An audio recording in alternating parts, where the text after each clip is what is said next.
Without stricter rules, we risk becoming an island of strangers, not a nation that walks forward together.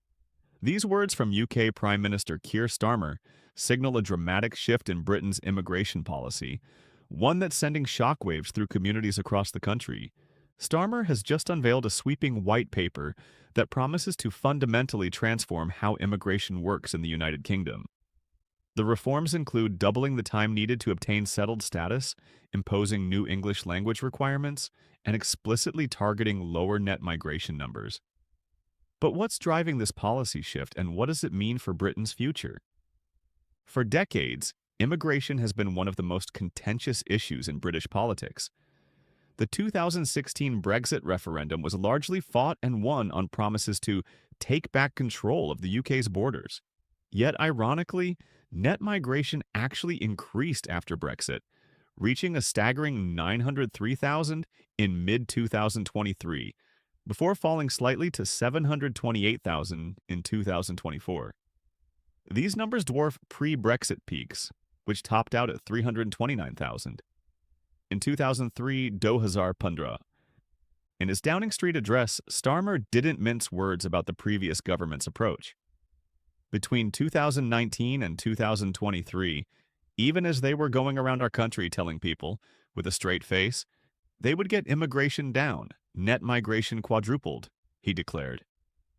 Characterizing this as chaos rather than control, he described it as a one-nation experiment in open borders conducted on a country that voted for control. The echoes of Brexit rhetoric in Starmer's speech are unmistakable. He repeatedly promised to take back control of our borders and close the book on a squalid chapter for our politics, our economy, and our country. This language is clearly designed to resonate with voters who supported Brexit, primarily over immigration concerns. Perhaps the most significant change in the proposed reforms involves English language requirements.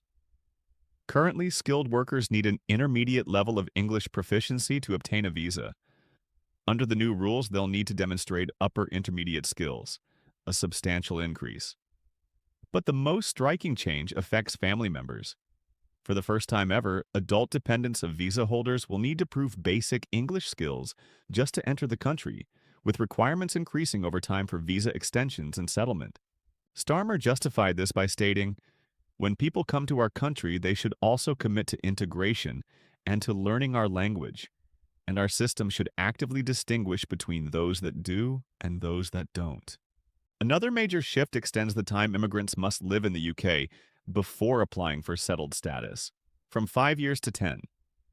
The Prime Minister described this as ensuring that settlement in this country is a privilege that must be earned, not a right.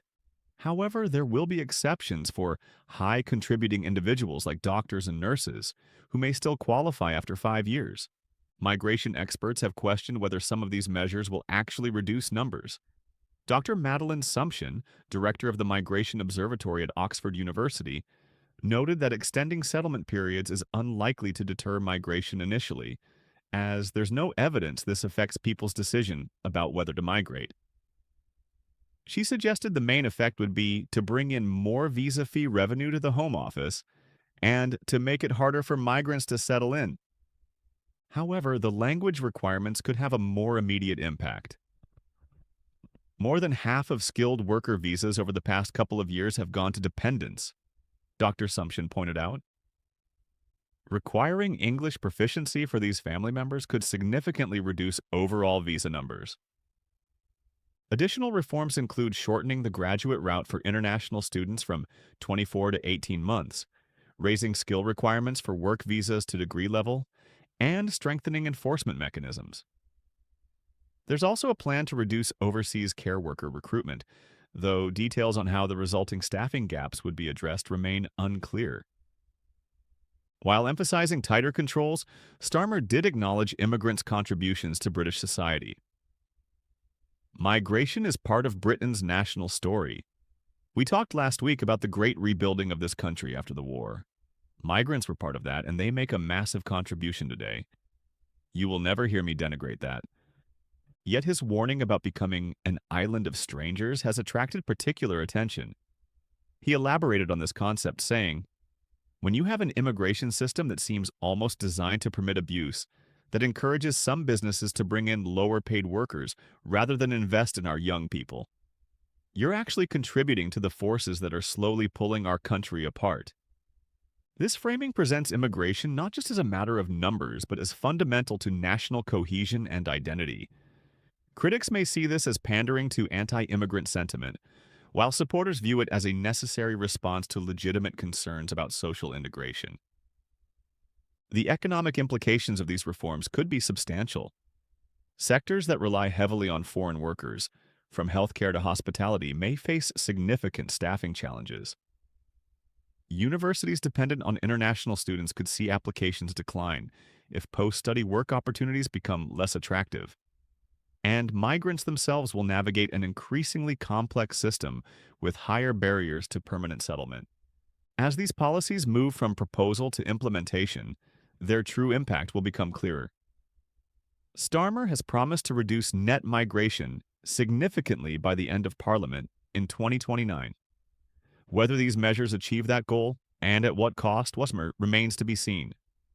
What's your take on these immigration reforms?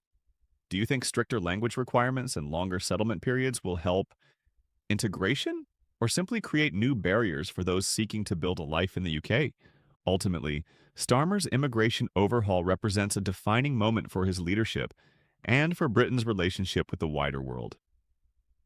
By adopting rhetoric and policies once associated primarily with his political opponents, he's wagering that a tougher stance on immigration will resonate with voters across the political spectrum. The success or failure of this gamble could shape British politics and countless lives for years to come.